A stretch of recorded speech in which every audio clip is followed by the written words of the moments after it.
There is a plain white bag that sits in the mudroom of almost every Amish home I have ever been inside. Not tucked away, not forgotten on a back shelf. Right there where a hand can reach it without thinking, because it earns its place every single week in more ways than most people would guess. Epsom salt. Most people outside the community know it as something you drop in a bath when your back aches. A small carton, bought once, used twice, pushed under the sink. And that is a shame. Because what your drugstore sells you for sore muscles is the same thing my grandmother kept in a 5-pound bag and used from January straight through December for everything from the garden to the sickroom to the barn. My name is Sarah Lapp. I grew up plain, in a Lancaster County household where nothing useful got forgotten and nothing got wasted. What I am sharing with you today came down to me the way most good things did. Watching my mother, watching her mother, asking questions at the elbow of women who had been keeping house and garden and family well long before any of this was on a screen. Epsom salt is not a secret. It never was. It is magnesium sulfate, a mineral compound that dissolves in water and does a quiet, steady kind of work that most people have simply stopped noticing. We never stopped noticing. So today I am going to walk you through 9 ways we use it, and some will surprise you, and some will bring back a memory, and all of them work.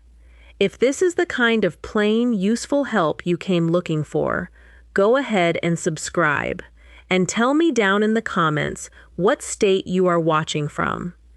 When a body has worked hard, truly worked, not an hour at a desk, but a full day of real labor, the muscles hold on to that effort. They tighten. They ache through the night.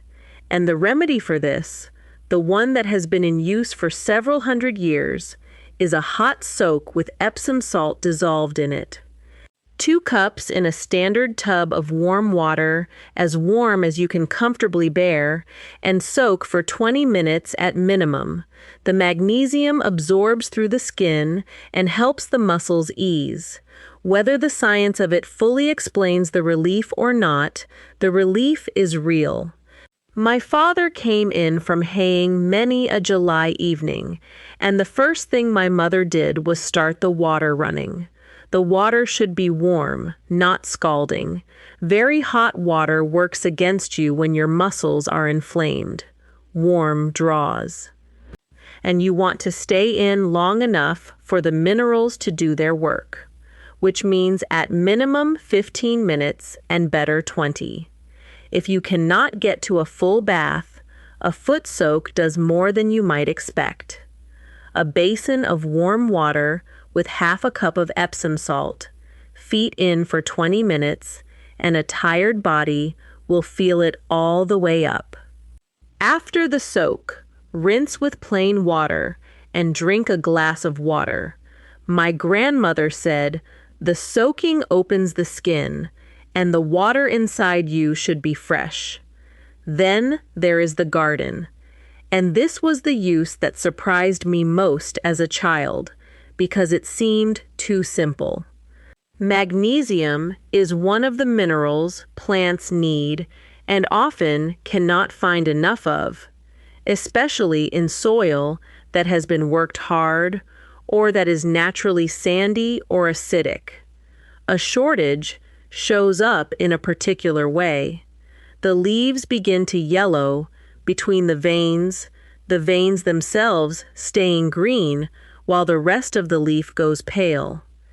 Tomatoes do it, peppers do it, roses show it plainly.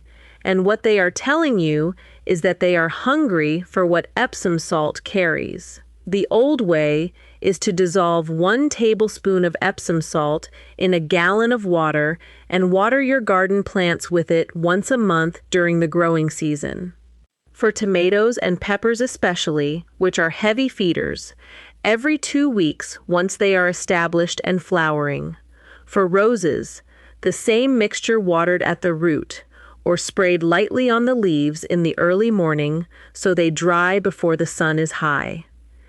For seedlings that are slow to take hold, a very weak solution, half a teaspoon to the gallon, watered in at transplant time, helps them settle into new ground.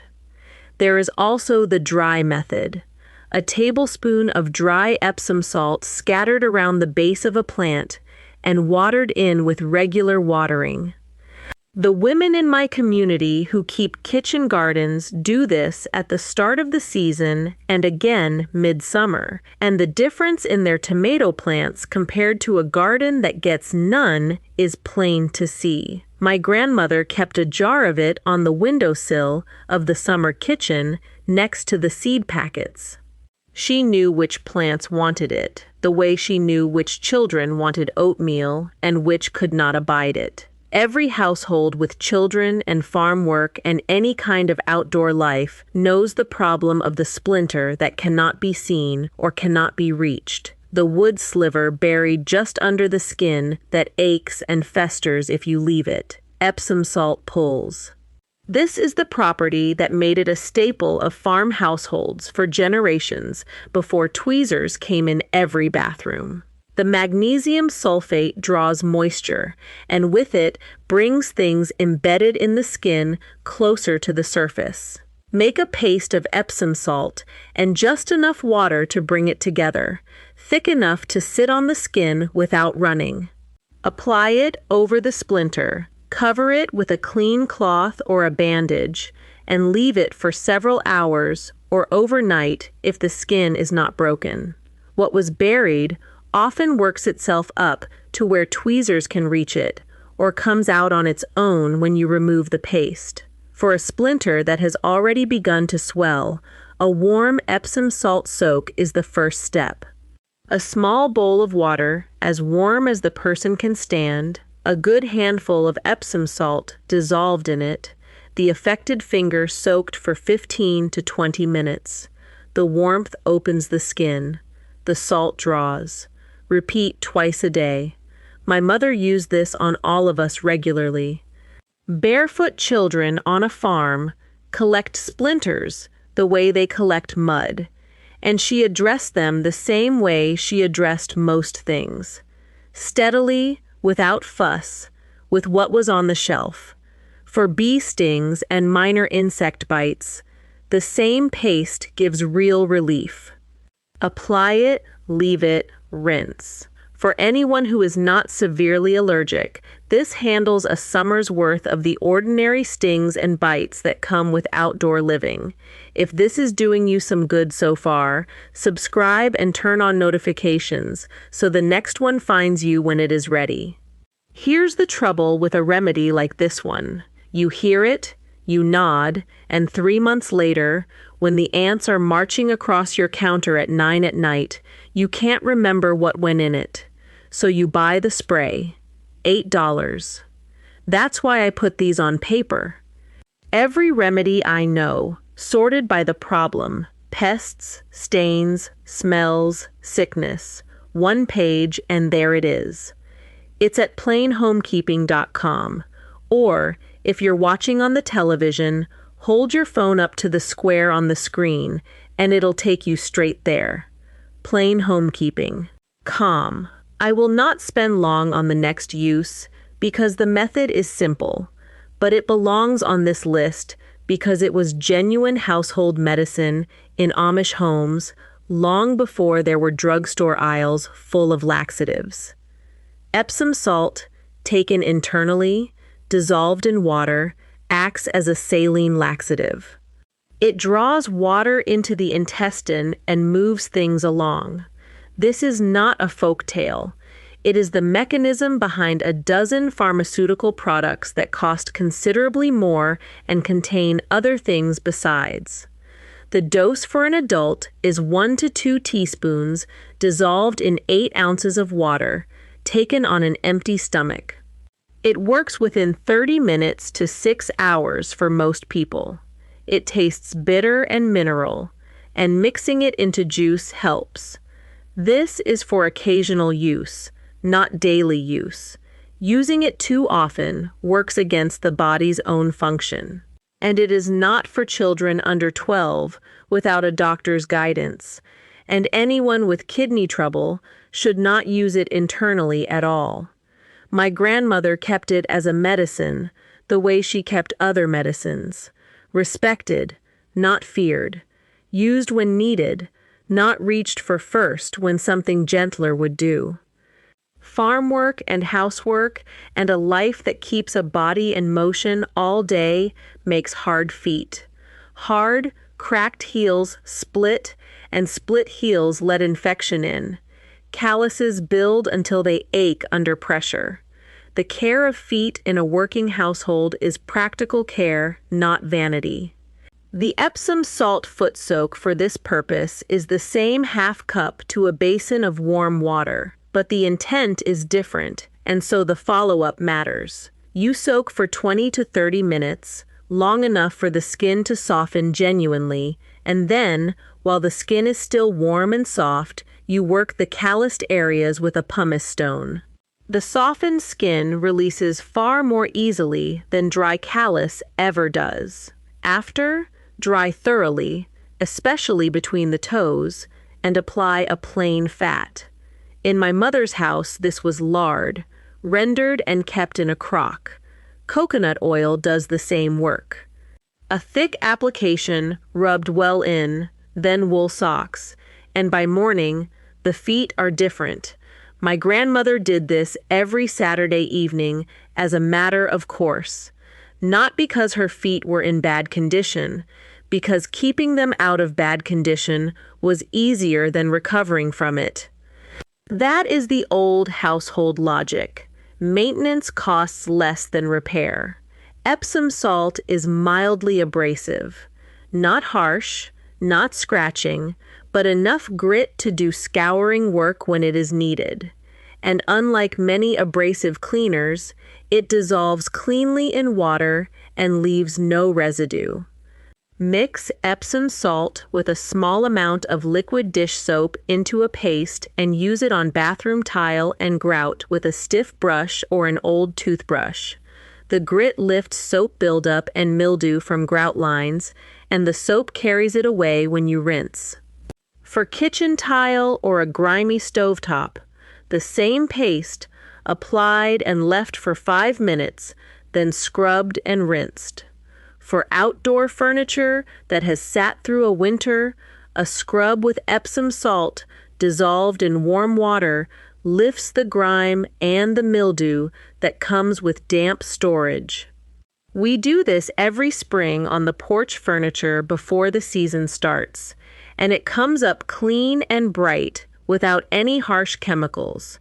The one surface to avoid is anything sealed or finished that you are worried about scratching. Test in a hidden corner first on anything you are uncertain about. But for tile, grout, porcelain, and outdoor surfaces, it does honest cleaning work. A use that surprised me the first time I saw it. A tablespoon of Epsom salt dissolved in the water of a vase keeps it from going slimy and makes the flowers last longer between changes. My mother kept flowers on the table, and this was simply her way. I did not know until I was older that it was a practice, not just a habit of hers. Hair care in a plain household is not complicated, but it is not neglected either. Hard water and soap buildup weigh hair down over time and make the scalp irritated. An Epsom salt rinse clears it.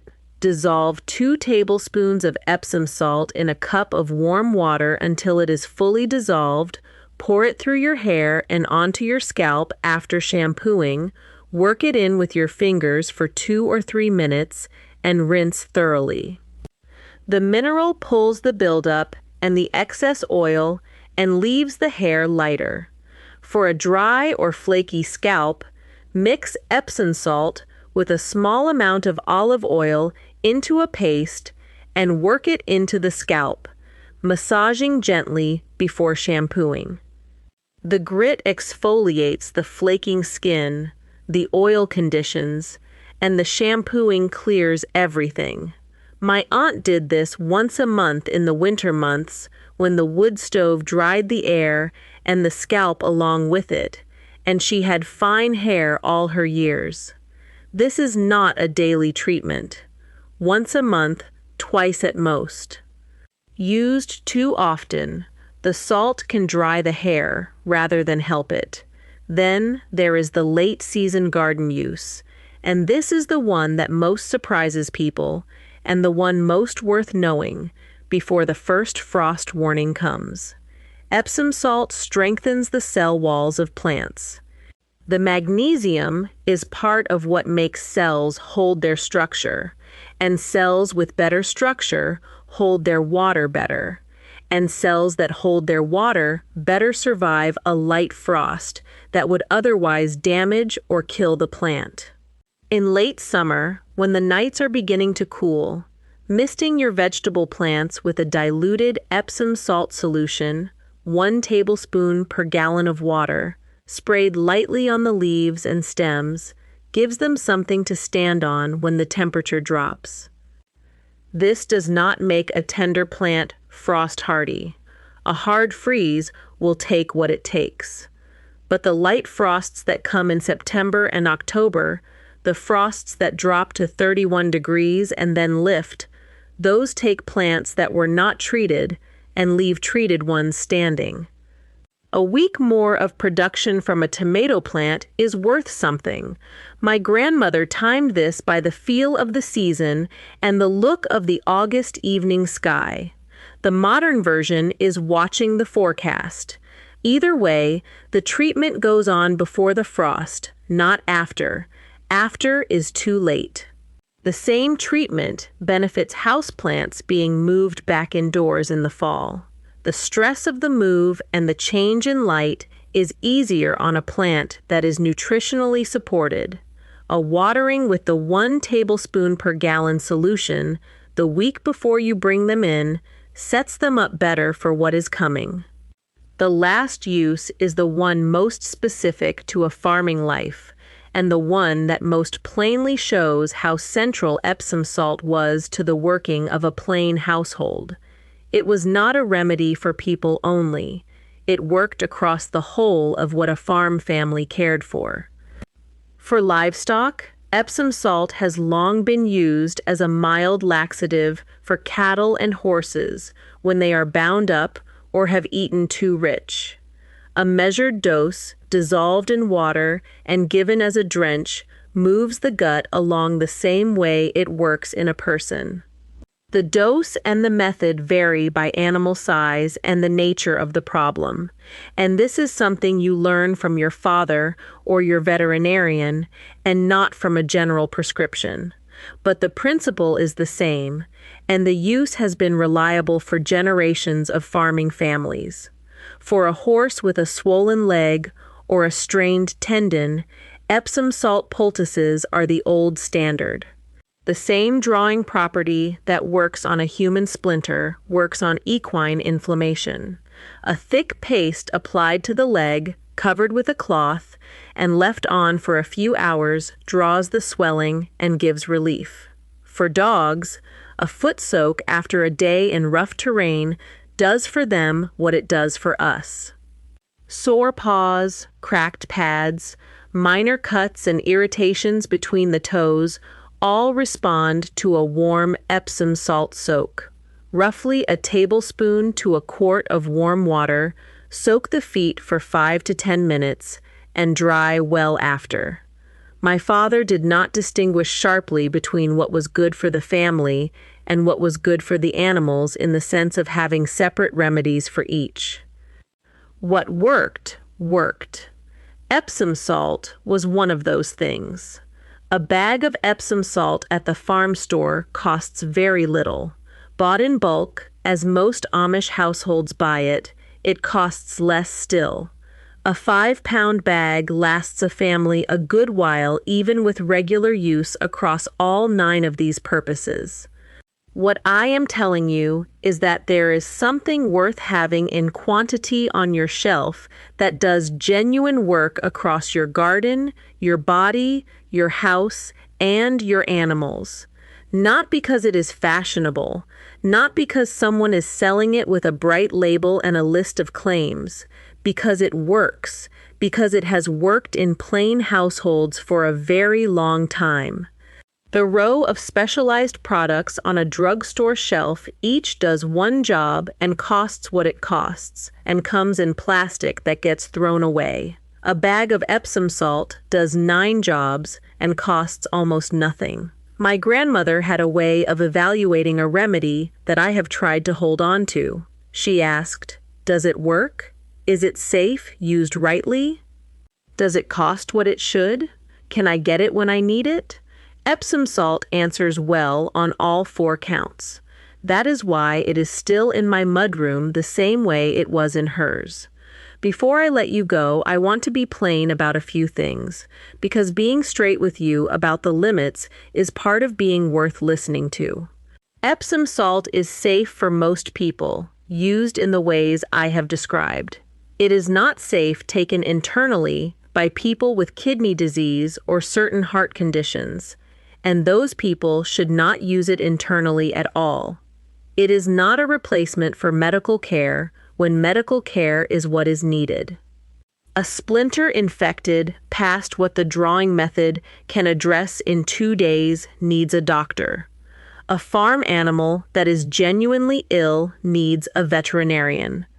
I am offering you what I know from a tradition of household practice, not medicine in the sense of diagnosis or treatment of serious conditions. If you are new to all of this, do not try to start all 9 uses at once. Pick one. If you have a garden, try the 1 tablespoon per gallon watering on your tomatoes and watch the leaves over the next few weeks. If you come in tired from hard work, try the full soak on a hard evening and see how you sleep. If you have a splinter in the house, make the paste and try the drawing method before you go digging with a needle. 1 use, tried once with attention paid, will tell you more than a list ever can. That is how my mother taught me these things, not by reading them to me, by standing me next to her while she did them and letting me see what happened. Come back and tell me in the comments how it went. Whether the tomatoes perked up, whether the soak helped, whether the paste found the splinter. I read every one of those comments. And if you know a use for Epsom salt that I have not named here, something your own grandmother kept, something passed down in your family or your community, tell me that most of all.